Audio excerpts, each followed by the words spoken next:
Hi, we're Ken and Martha, 14-time OAT travelers. In the fall of 2023, we participated in OAT's Ancient Kingdoms, Thailand, Laos, Cambodia, and Vietnam, an adventure led by John, a 25-year veteran guide who turned out to be an excellent tour leader. Our group included 3 internal flights as well as a high-speed train that made our itinerary manageable within the allotted days. As with most of Southeast Asia, the temperatures and humidity were high 24/7. OAT provided air-conditioned hotels, buses, and many restaurants that made the heat tolerable and touring pleasant. If you're planning on traveling this itinerary, only the lightest of clothing is needed unless you are sensitive to air conditioning indoors. We would like to share some of the highlights of this adventure in the pictures and videos that follow. Although our itinerary is typical, your tour may not include all of the activities depicted. We know that OAT substitutes activities based on local conditions and participant feedback. We feel this itinerary is a result of many such tweaks, and therefore very focused and interesting. We found this adventure to be one of the best and well worth your consideration. Your tour starts with your arrival in Bangkok after a long overnight flight from the U.S. Bangkok is a full 12 time zones from our part of the country.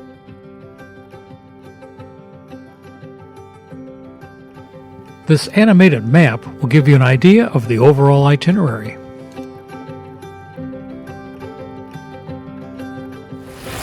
Now you are in Bangkok, which is the capital of Thailand. It's the name of the capitals in Thailand, but the longest in the world by the Guinness Book of Record. Now you have to say this in one breath. Okay. กรุงเทพมหานครอมรรัตนโกสินทร์มหินทายุทธยามหาดิลกพบนพรัตน์ราชกัญญาบุรีรมย์อุดมราชนิเวศน์มหาสถานอมรพิมานสถิตสักกะวิษณุกรรมประสิทธิ์ This is the capital. The schedule was light on our first day in Bangkok. We drove to the Ruan Khan Yai House located on the banks of the Bangkok Noi Canal. This traditional Thai house was in the family for over 100 years and built out of teak. It was filled with mementos and keepsakes. Traditional musical instruments caught my eye. The woman of the house conducted a cooking lesson and we learned how to make red curry. While she doesn't run a cooking house per se, OAT groups keep her busy this time of year. She included most of us in small jobs and kept us involved in the entire process. Her husband was her able assistant and alternated between serving us food and taking copious amounts of photos of us.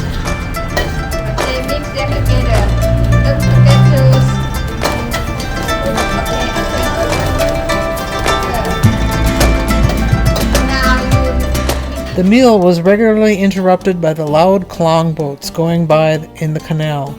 They are powered by car engines attached to long poles which keep the engines just beneath the water without hitting the shallow bottom. It sounded like we were on a NASCAR track.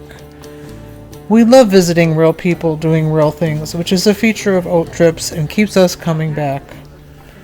In the evening, we boarded a wooden boat for a sail on the Chao Phraya River, which wraps itself around the city with a giant oxbow.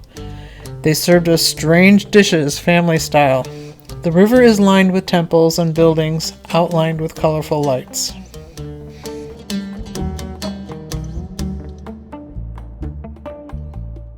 We saw the Grand Palace from our boat trip last night. This morning we visited it and learned more. The Khmer Empire was a powerful state that included much of what is today Cambodia, Thailand, Laos, and southern Vietnam.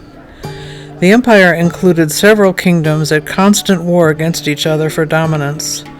A Thai king, based in Bangkok, came out on top in the area and began to build the Grand Palace complex we visited today, which is heavily influenced by the art and culture of India. The magnificence of this place blew our socks off. Bangkok's crown jewel is a sprawling compound of ceremonial halls, gilded spires, and ornate buildings. The first 5 kings of Thailand all lived and ruled from the complex. Like the Roman pharaohs, they felt the need to erect new buildings in the compound, each more magnificent than the ones that came before. Although the style is vastly different from what you can see in European palaces and cathedrals, the skill and craftsmanship is on par. There was something amazing around every corner.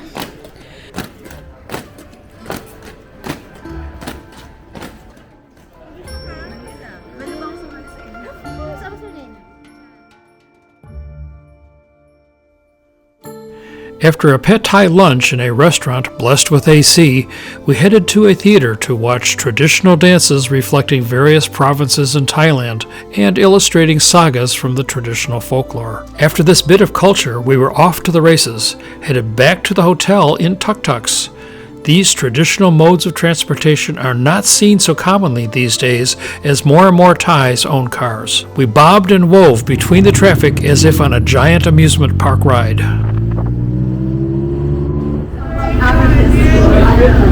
So how was that? Wonderful. Thumbs up? The best ride so far?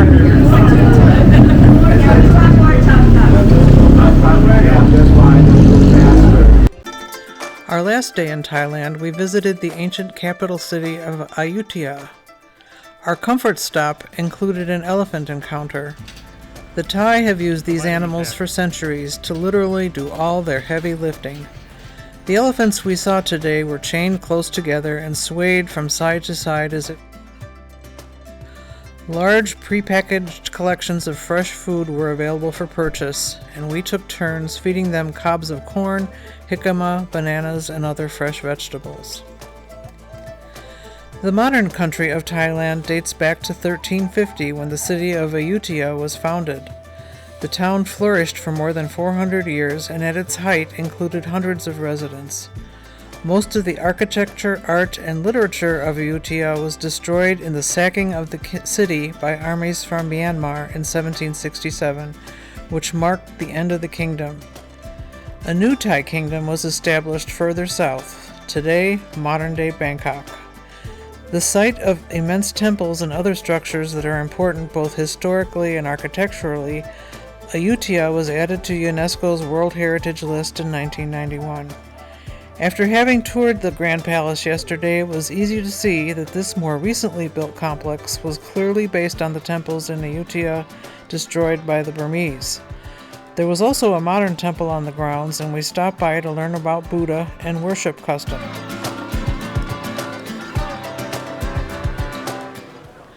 The flight to Luang, Prabang, Laos took about an hour. We will never forget the name of the guide who met us there. Mr. Lau, at the airport, talked to us about his country. It has about 7 million residents living in a mountainous country about the size of Utah. There's only one major highway, and the 2,700-mile-long Mekong River also functions as a road. Although its official name is the People's Democratic Republic of Laos, it is 100% communist and affiliated closely with Russia and China. We boarded jumbos, the Lao version of tuk-tuks, and went to the night market. It was on a closed-off street where vendors displayed their wares on low tables or on blankets on the pavement. Nearly all the things we saw for sale were made in-country and were quality stuff. Items made out of teak, all manner of woven fabrics, light and airy clothing, and implements made out of the metal recovered from unexploded bombs.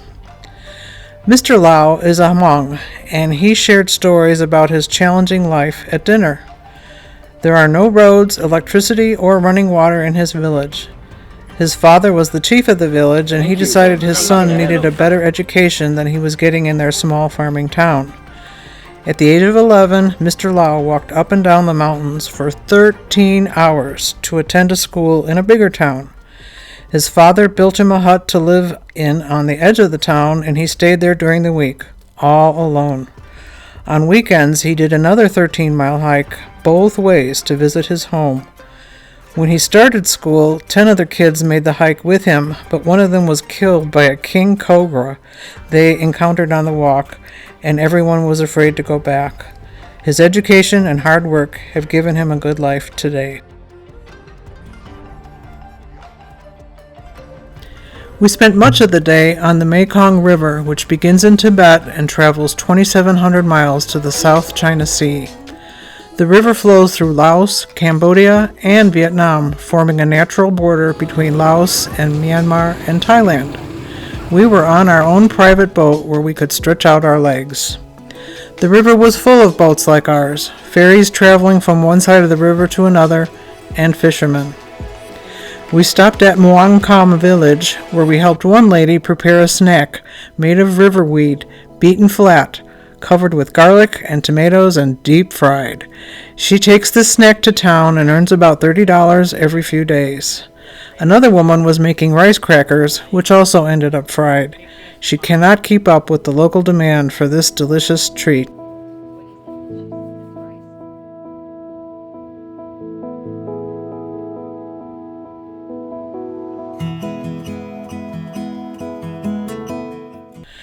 Back on our boat, we continued to the Pak U Cave. The cave, hidden in the underside of a cliff, is filled with thousands of Buddha icons. Mr. Lau brought along a small Buddha for us to leave in the cave after we passed it around so we all could ask for a blessing.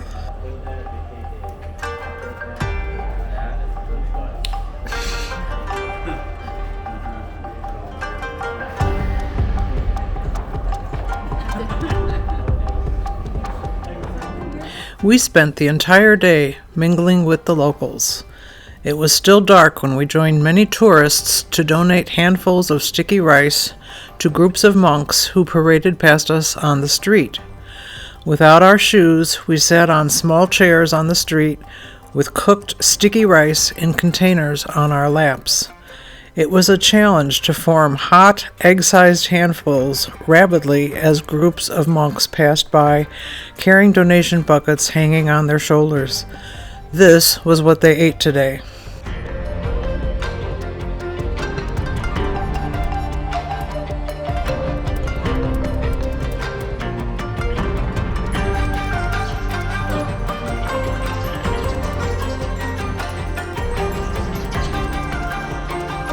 Religious obligations completed, we joined the locals at an open-air cafe overlooking the Mekong and drank some coffee strong enough to remove rust from pipes, sweetened with condensed milk. At the morning market, we played one of Oat's favorite games. We each got a slip of paper with the name of something edible on it and a fistful of currency to pay for it.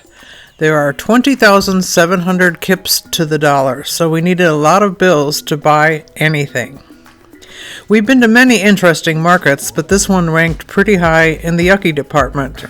There was a basket of fresh frogs for sale, something that looked like honeycombs, but each cell contained a hornet, large lively beetles, and bony chickens with feet on, bearing little resemblance to the breasty birds we buy at Costco. On the menu too. Oh my god. ซื้อแล้วก็แล้วอะไรอยู่ที่วันอย่างไรเข้าน่ะใจเอาไปได้เอ๊ะผิดอะไรแล้วอันบ้านเลยอะไรโลเรียนนาราอีกสุดแล้วนี่แต่ใช่ค่าประจำนี่ก็อีก Then we drove out of town on a challenging road about 12 miles to a village that Oat has adopted.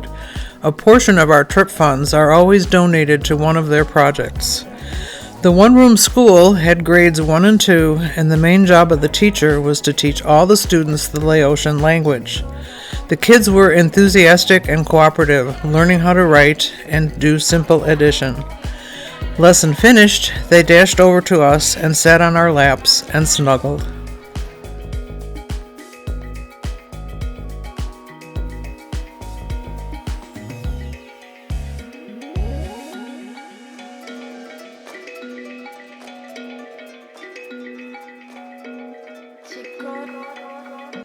Then we joined the adults to cook the noodles, nuts, and vegetables we had picked up at the morning market. We drank homemade rice wine and moonshine while we added ingredients, which doubtless made the final result much better. It was great fun to be a Laotian for the day.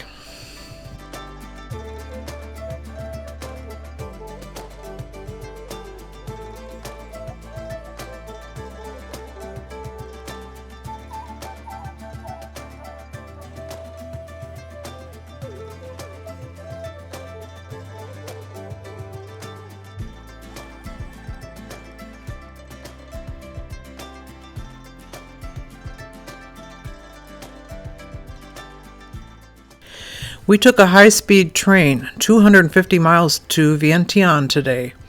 It was a lot like taking a plane. We had to go through security, show our passports, and got our tickets checked 4 different times. The area between the two cities is so mountainous, driving between them is not practical. Vientiane is the capital of Laos and home to nearly 1 million residents. Commercial trading and tourism have long been the city's economic backbone. An OAT tradition is the home-hosted meal. We are split into small groups and visit families at their homes and share a meal that they would normally eat. 3 sisters shared the work and responsibility of feeding us. One picked us up at the hotel while the other 2 got the food ready. Then they gave us all colorful aprons and we helped them prepare a papaya salad and a mixed vegetable dish. Everything we ate, even the chicken, came from their garden. Shrimp paste, yes. They eat a lot with their fingers, but there was plenty of silverware on the table when we wanted to use it.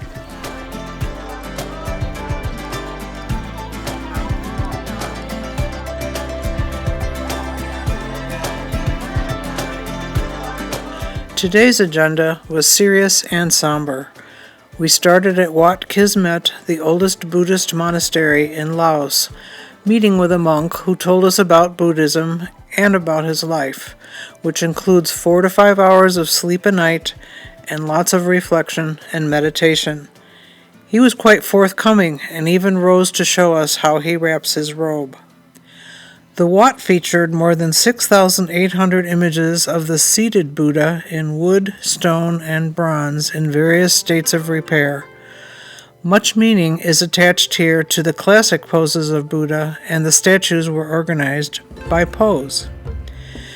Next, we visited COPE, the Cooperative Orthotic and Prosthetic Enterprise, a non-government organization that supports victims of bombs that were dropped over Laos during the Vietnam War but failed to detonate on impact.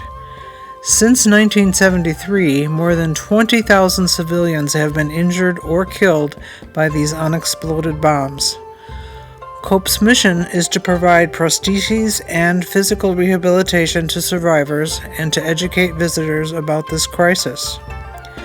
A Hmong man about our age who was gravely injured during the fighting shared his life story with us.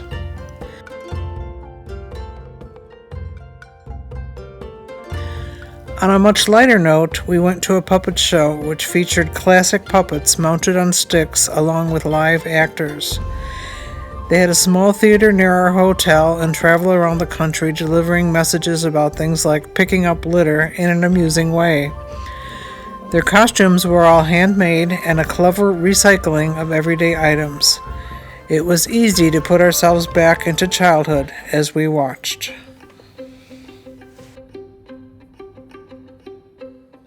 We flew to Phnom Penh on Vietnamese Airlines. It was another smooth and uneventful flight. We are struck by how well-staffed these flights are compared to ours. We were met by a beaming Mr. Luang who seemed to be overflowing with joy at the sight of us. He took us on a walk around the neighborhood of our hotel. A highlight was when he demonstrated eating embryonic duck eggs. No thanks.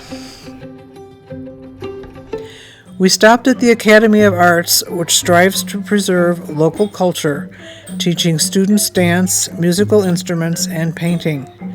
The kids danced for us and then wrapped us in traditional skirts and encouraged us to dance with them. Great fun.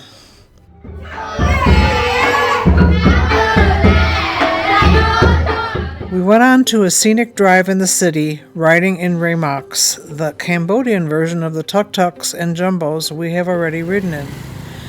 They are all based on motorcycles, and here the motorcycle pulls a little trailer where the passengers ride. On this drive, we were left with a vibrant impression of the city. Since 2010, development and building projects are going great guns. Some are quite lavish looking. The foundation for what will be the second largest building in the world and the largest casino have already begun. Buildings were beautifully lit and colorful lights glowed along the Mekong River. The traffic was overwhelming, since every man for himself seems to be the only rule of the road that everyone follows. As we drove to the killing fields with our guide today, he quietly told us the historical facts, supplemented by his own personal story and experiences. The Khmer Rouge began their reign with the murder of surrendering officials of the former government and the brutal emptying of the capital and other cities. It is estimated that about a third of the Cambodian population was eliminated during this time. The UN has provided funds to keep the memorial at one of the killing fields and a nearby torture museum open, which we visited today. Our guide shared his family's story on the bus. As we walked around the grounds, he said, "We have freedom of silence." The memorial site included a stupa full of skulls that were found in the field and raised boardwalks with signs explaining what happened there. Across the street is the torture museum where many were held before being executed. We met with a 96-year-old man who survived his internment and a 48-year-old who was only 9 when the Vietnamese invaded the prison and freed those who were still there. It was very quiet on the bus as we drove back to the hotel. Cambodia calls itself a kingdom and still has a king today, a descendant of Sihanouk. We visited his palace. He lives as a monk in one of the buildings in the magnificent palace complex. He has absolutely no power and is given a stipend of $20,000 a month, one of the poorest monarchs in the world. Today was the first time on the trip when we spent the day on the bus, seeing the countryside and driving 200 miles to Siem Reap. We drove through miles of rice fields. In this area, they can plant 2 crops a year. It's a labor-intensive process. You prepare the soil by plowing in animal manure gathered from all the critters on your property. The rice seeds are soaked in water 24 hours and planted in a nursery field for 2 weeks. Then the shoots are replanted, spaced far enough apart to get sufficient sunlight to bear many kernels in a water-filled field. The kernels are laid on the ground to dry in the sun, and then the hulls are removed. The harvest had just taken place, and many yards and driveways were filled with tarps full of rice kernels, drying in the sun.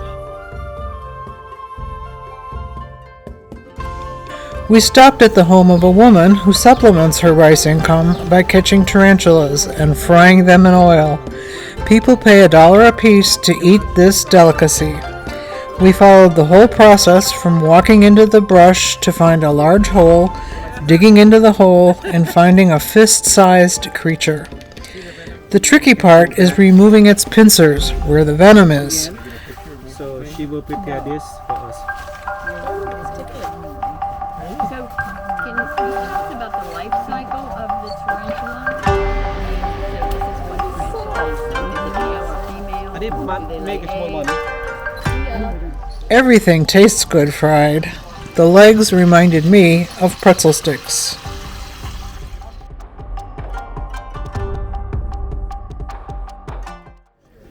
Thought what?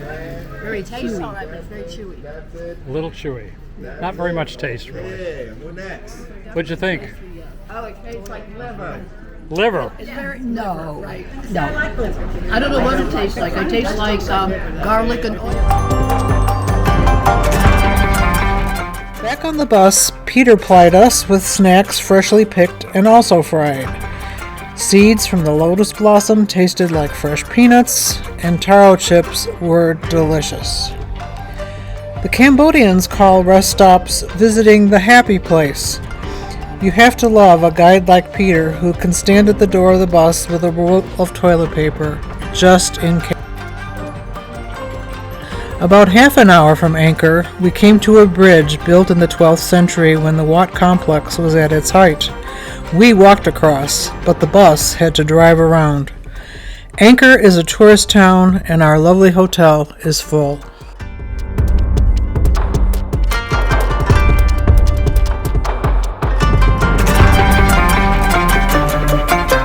It's not every day that starts by being pulled around a village in an ox cart. Or maybe they were water buffalo. Who knows?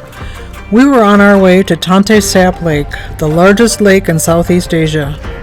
The lake has a very unique ebb and flow which causes the water levels to vary drastically.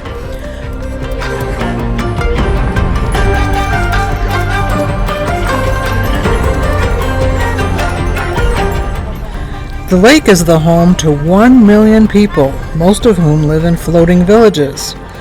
Their homes are mounted on boats, floating oil cans, or reeds. These villages are remarkably complete. One even has a floating basketball court. Most houses have solar panels and TV antennas. Kids come to the floating school by boat.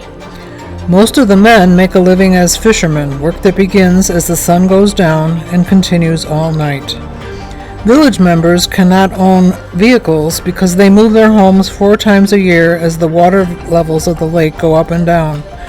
Boats are the only transport.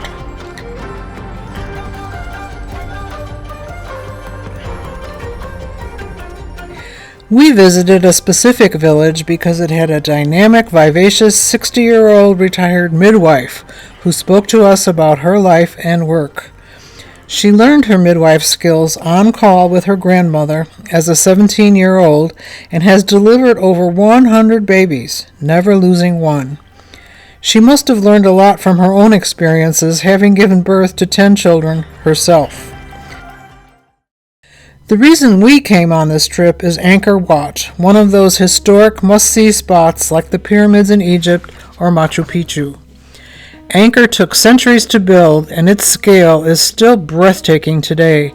It sprawls across an area of roughly 96 square miles. It's impossible to see it all, but we started today with Ta Prohm, which has been left the way it was found, covered by a dense jungle of trees and roots. Many of the stones were balanced on top of each other like a Jenga game. The site is most famous for its strangler fig trees, whose roots seemingly drip down over Ta Prohm's temple. Today we visited the main temple at Angkor Wat. The word Angkor means capital city in the Khmer language, while the word Wat means temple. It's a large pyramid-shaped temple built between 1113 and 1150, surrounded by a great moat 570 feet wide. Spread across more than 400 acres, Angkor Wat is said to be the largest religious monument in the world when you include all the outbuildings within the walls of the complex. Peter did his best to limit what he told us to the most important carvings, but after a morning visit, our heads were swimming. Angkor is as much about water as it is about stone. The site boasts an enormous system of artificial canals, dikes, and reservoirs. The stone was quarried 27 miles away and floated on the water close to the temple location. Holes were drilled in the stones, rope was put through the stones, and elephants brought them the rest of the way. The building of Angkor Wat was probably accomplished by about 300,000 workers, which included architects, construction workers, masons, sculptors, and the servants to feed these workers. Construction of the site took over 30 years and was never completely finished. Trying to restore it all today is an insurmountable task. There were 2 kinds of visitors at the site today. There were pilgrims like us, moving around the complex with guides, trying hard to learn what it was all about. And then there were the young people, taking Instagram shots and posing for wedding pictures. One can question their intellectual curiosity, but not their choice of location. The complex lived up to its billing for magnificence.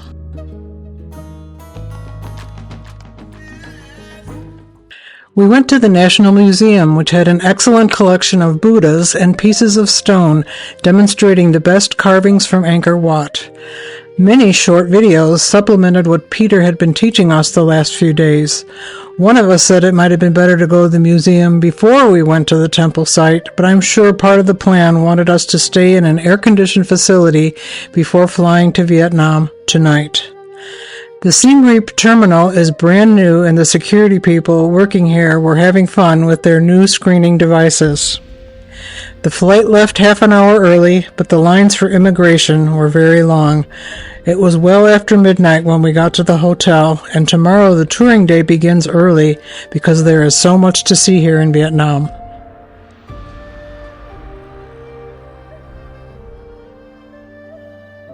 At a rest area well equipped with hammocks swinging under the trees.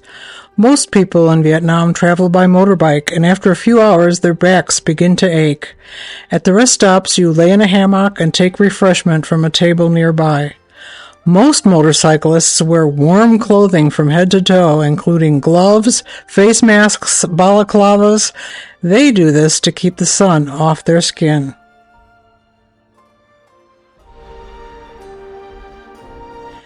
We traveled through miles of fertile farmland, lush green with rice. After arriving at My Tho, we boarded a motorized wooden rice barge. During our cruise, we witnessed everyday life on both sides of the Mekong, from colorful fishing vessels to houses wading into the river on stilts. We took a boat to an island in the middle of the delta and visited a farmer. Things grow so readily here, it sounded like you could put a stick in the ground and quickly end up with a tree. The trip back began with a 3-person sampan, rowed mostly by women. Sampans are like local houseboats and are the traditional form of transportation in the delta, built to navigate narrow channels and waterways that deep-hulled motorized boats cannot. They brought us to land, where we boarded Lambros, which our guide called Lamborghinis, for a bone-jolting ride to a restaurant on the water. Lunch included a whole fish, huge prawns, and rice and noodles with veggies thrown in. Our bus took us a few blocks to a central area where we were able to walk from place to place, admiring 2 buildings remaining from the French colonial days. The post office, beautifully restored, selling more souvenirs than stamps, and a red brick version of Notre Dame Cathedral, mostly shrouded by scaffolding. There was a long line of people waiting to get into the U.S. consulate to apply for visas. The streets were crowded with young people. It's Honor Your Teacher Day, and after the students gave a bouquet of flowers to their teachers, they seemed free to roam around, have picnics in the park, and take pictures of each other. Across the way was the Presidential Palace. This building was commissioned in 1962 as the home of the President of the Southern Republic, which makes it a potent reminder of the Vietnam Cold War history. Here we got to see the inner sanctum of a failed state. With its sumptuous interiors, helipad, game room, and lavish dining tables, it is hard not to get the idea that this was a ruling elite who lived in a luxurious bubble. A bunker was in the basement for the sole use of the president. The stairs down led directly from his formal office. We saw map rooms for planning strategy and banks of phones. In a sharp contrast to the palace, we went to a small home where a minor Southern government official changed sides during the war and helped the Viet Cong in their invasion of the city. We saw how they smuggled weapons into his house inside carved compartments in what looked like wooden doors and passed them on from his roof. There was a secret passage to the basement, and his wife sat on top of the door in the floor, sewing to avoid suspicion about what was going on underneath. We went shopping at the Ben Thanh Market. This market is the symbol and soul of Saigon, with over 1,500 booths trading wholesale and retail items ranging from food and apparel to fabric and cosmetics. The vendors were a surprising mix of vendors who worked for the government and vendors who worked for themselves. Bargaining was the order of the day. We bought Good Morning Vietnam t-shirts, whose price went from $45 to $15 for both in the blink of an eye. In the evening, we did what John called a progressive dinner. We met a group of university students who took us to a series of restaurants on their scooters. The ride ranged from hair-raising to thrilling. Cars theoretically obey normal driving conventions here, but scooters own the road. When you are within touching distance of riders on either side of you and other bikes are coming straight at you, it feels like it's time to meet your maker. go, Marty. We had banh mi that was so tasty, a freshly baked baguette that was filled with ingredients familiar and exotic. The crunchy crust of the bread was so good. Then we went to a fish restaurant and ate a family-style selection of prawns, scallops, mussels, and fried rice and noodles with vegetables. We took the long way back, admiring many skyscrapers lit with patterned colors and reflecting their lights in the Mekong River.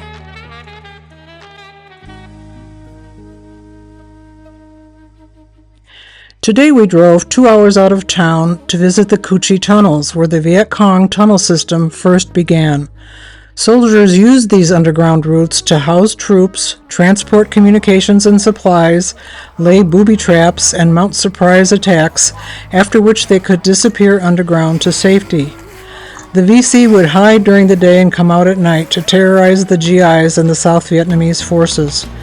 The entrances and exits to the tunnels were so well disguised that the VC seemed to appear from nowhere, like ghosts. We were able to briefly descend into a few tunnels. You had to bend over and your body touched both sides. I could not imagine spending more than a few minutes in such a close, hot, and humid setting. Our local guide is from Cu Chi, and he took us to his mother's restaurant for lunch. His wife had just had their first child 3 weeks ago, so it must have been hard for him to be away and traveling with us. His mom was keeping a close eye on things and very proud of him and her first grandchild. We were all getting a bit homesick ourselves. After stuffing all of our belongings into our suitcases for the last time, we headed to the airport for the long flight home. We will never forget the amazing experiences we enjoyed here.